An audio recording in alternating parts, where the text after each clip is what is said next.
अर्थी को कंधा देने वाले के साथ क्या होता है? भक्तों, अक्सर आपने देखा होगा कि जब किसी आदमी की मौत होती है तो उसके घर वाले, रिश्तेदार, मोहल्ले वाले सब लोग मिलकर उसकी अर्थी को 4 कंधों पर उठाते हैं। ये सब हम रोज देखते हैं, पर इसके पीछे क्या रहस्य है ये बहुत कम लोग जानते हैं। लोग समझते हैं कि बस रस्म है, परंपरा है, लेकिन असलियत इससे कहीं ज्यादा गहरी और चौंकाने वाली है। आज जो बात आप पढ़ने जा रहे हैं वो शायद आपने पहले कभी नहीं सुनी होगी। ये बात सुनकर आपके रोंगटे खड़े हो जाएंगे और आप सोचने पर मजबूर हो जाओगे कि क्या सच में ऐसा भी होता है। द्वारका नगरी की रात बिल्कुल शांत थी। समुद्र की लहरें धीरे धीरे किनारे से टकरा रही थी। ऊपर चांद की सफेद रोशनी पानी पर ऐसे चमक रही थी जैसे हजारों चांदी के दीपक एक साथ तैर रहे हो। उसी पवित्र माहौल में भगवान श्री कृष्ण कमल की तरह शांत, गंभीर और तेजस्वी बैठे थे। तभी आकाश में अचानक एक हल्की सी ध्वनि गूंजी, जैसे कोई विशाल पंख हवा को चीर रहे हों। कुछ ही क्षण में गरुड़ देव उतर कर आए और प्रभु के चरणों में सिर झुकाकर प्रणाम किया।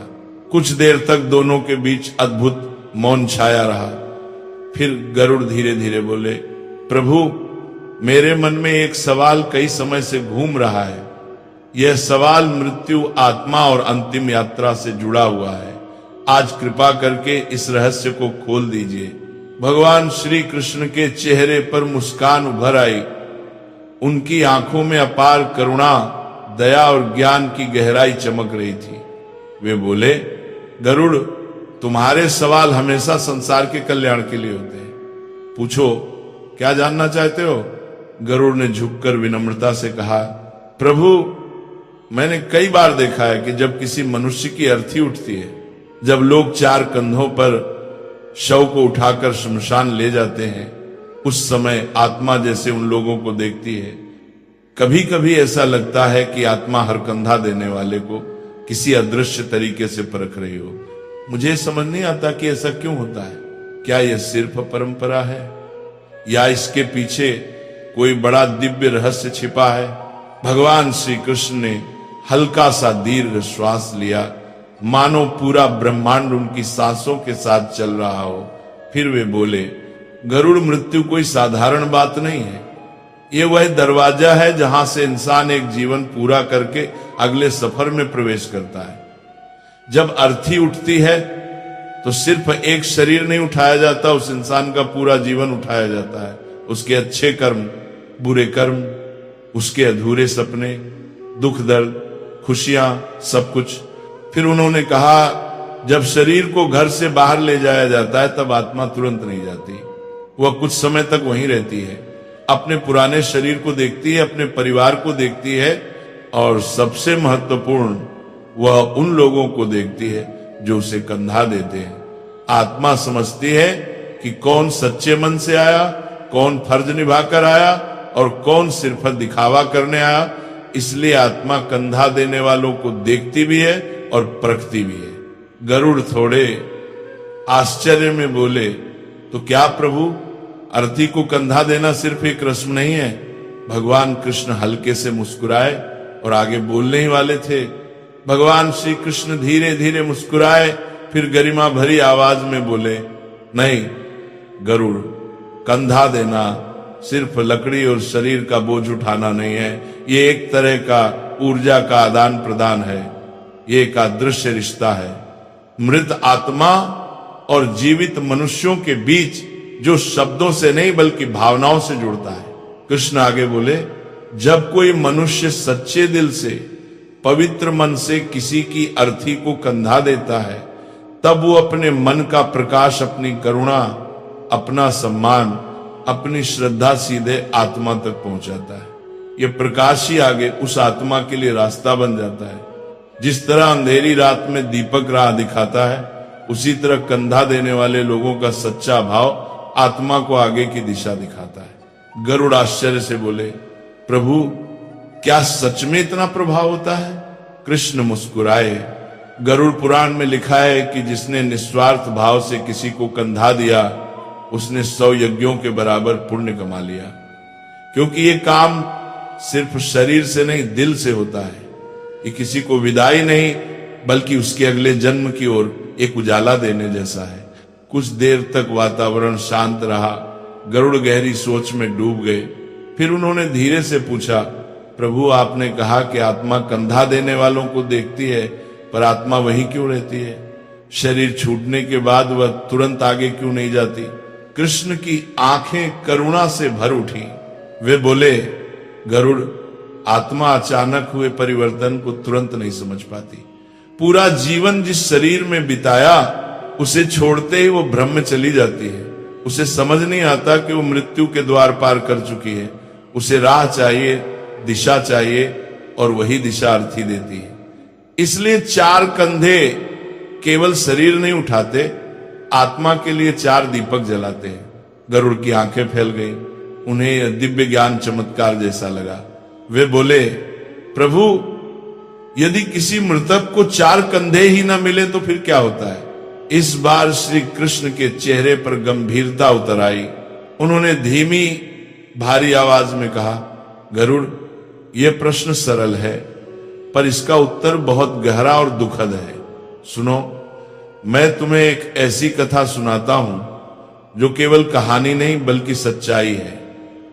यह घटना पृथ्वी के एक युग में सचमुच घटी थी।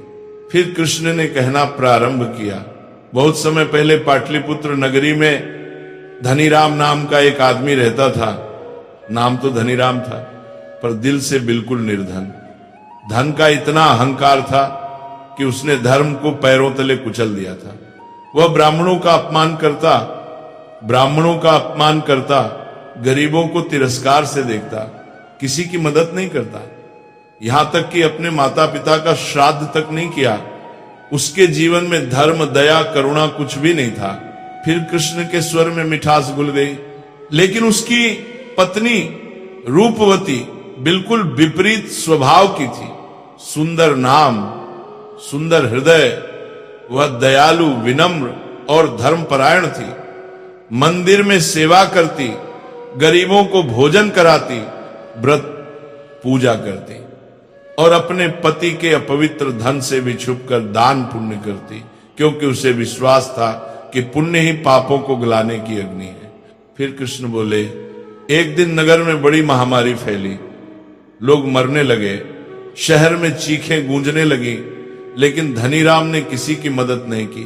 उसने अपने खजाने को बंद करके छिपा लिया और बीमारों को अपने दरवाजे से भगा दिया। लेकिन बीमारी को कौन रोके? अंत में वही बीमारी उस पर टूट पड़ी। धनीराम मृत्यु के समय डर और अंधेरे में डूबा हुआ था। उसने चारों ओर छाया देखी पर सहायता को कोई ना आया, क्योंकि मृत्यु के क्षण में मनुष्य के साथ सिर्फ उसके कर्म जाते हैं। गरुड़ ने गहरी सांस ली, प्रभु उसके मरने पर क्या हुआ? कृष्ण ने उत्तर दिया। तभी असली रहस्य शुरू हुआ। जब धनीराम मरा तो नगर के लोगों ने उसकी अर्थी को कंधा देने से मना कर दिया। लोगों ने कहा, यह वही आदमी है जिसने कभी किसी का अंतिम संस्कार नहीं कराया, कभी किसी को सम्मान नहीं दिया, कभी किसी भूखे की मदद नहीं की। आज इसकी आत्मा को कौन मार्ग देगा? रूपवती रोई, विनती की, हाथ जोड़े, पर शहर वालों का दिल नहीं पिघला। अंत में बहुत कोशिशों के बाद सिर्फ 3 कंधे मिले और यहीं से वो भयावह घटना शुरू हुई जो किसी ने पहले कभी नहीं देखी थी। चौथा कंधा देने वाला कोई नहीं मिला। अर्थी बीच रास्ते अटक गई। हवा जैसे अचानक भारी हो गई, पेड़ कांपने लगे और वातावरण में एक अजीब सी घुटन फैल गई।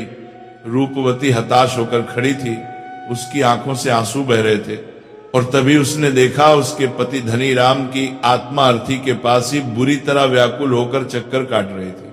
आत्मा काले धुएं से घिरी थी, जैसे किसी अदृश्य बेड़ियों में जकड़ी हो। रूपवती का दिल दहल गया। उसे लगा जैसे आत्मा कुछ कह रही हो, जैसे वो मदद की पुकार लगा रही हो, लेकिन आवाज सिर्फ हवा में कंपन बनकर गुम हो रही थी। गरुड़ घबरा गए और बोले, प्रभु क्या ऐसा सच में होता है? क्या आत्मा शरीर छोड़ने के बाद भी अर्थी के पास रहती है? कृष्ण ने शांत स्वर में कहा, हाँ गरुड़, जब तक अर्थी पूरी विधि से आगे नहीं बढ़ती, आत्मा भी आगे नहीं बढ़ती। आत्मा भ्रम में होती है, उसे समझ ही नहीं आता कि वह देह से मुक्त हो चुकी है। वह दिशा का इंतजार करती है, जैसे बच्चा अंधेरे में किसी का हाथ ढूंढता है। फिर कृष्ण ने गंभीर स्वर में कहा, गरुड़ पुराण में स्पष्ट लिखा है, यदि मृतक को चौथा कंधा न मिले तो आत्मा न स्वर्ग पहुंचती है, न यमलोक और न ही पुनर्जन्म को प्राप्त होती है। वह अधर में अटक जाती है, यानी आत्मा आगे भी नहीं जा सकती और लौट भी नहीं पाती। यही वजह है कि ऐसी आत्मा समय के साथ प्रेत बन जाती है, बेचैन, असहाय और दिशा विहीन। ये सुनकर गरुड़ का हृदय कांप उठा। वे बोले, प्रभु फिर उस समय क्या हुआ?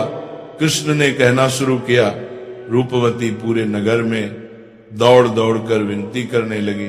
वह हर दरवाजे पर जाकर हाथ जोड़कर कहती, मेरा अपराधी पति है, परंतु उसकी आत्मा को मत सजा दो। लेकिन नगर के लोग सुनने को तैयार नहीं थे। सब कहते, धर्म त्यागने वाले को धर्म क्यों साथ दे। अंत में एक अनजान युवा साधु आगे आया।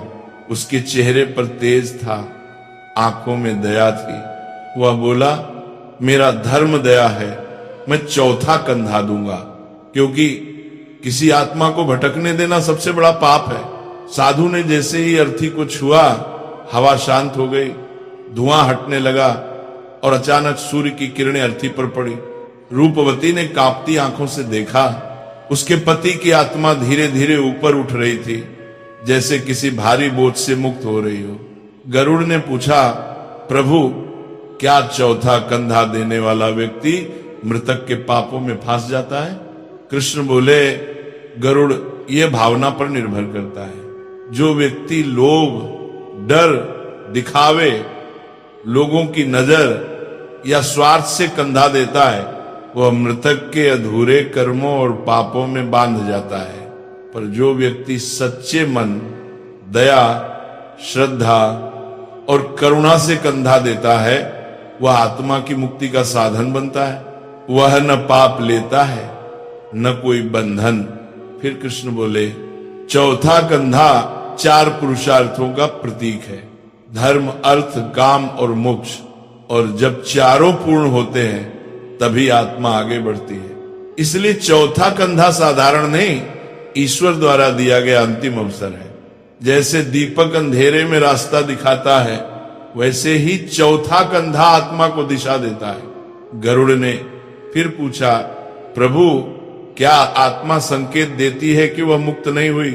कृष्ण ने कहा, हाँ गरुड़, जब आत्मा बंधन में होती है तब संकेत मिलते हैं। अचानक तेज बारिश, अग्नि का बार बार बुझ जाना, अर्थी का गिर जाना, कंधा देने वाला बेहोश हो जाना, दाह संस्कार में बाधाएं आना, ये सब संकेत है कि आत्मा अभी मुक्त नहीं हुई। गरुड़ के मन में श्रद्धा और विस्मय एक साथ उमड़ पड़ा। वे बोले, प्रभु कंधा देना तो वास्तव में महान तपस्या हुई। कृष्ण मुस्कुराए, गरुड़, कंधा देना सिर्फ देह उठाना नहीं है, ये आत्मा को उसके कर्मों के जाल से निकालने में मदद करना है। ये उस अंतिम यात्रा में ईश्वर का कार्य पूरा करना है। इसीलिए कंधा श्रद्धा, शांति और पवित्र मन से देना चाहिए। अंत में कृष्ण बोले, गरुड़, मृत्यु अंत नहीं है, ये एक रहस्य की शुरुआत है। और जो किसी आत्मा को सम्मान देता है, उसकी अंतिम यात्रा आसान करता है। वह मनुष्य भी जीवन में अदृश्य रूप से बल, प्रकाश और दिव्य संरक्षण पाता है।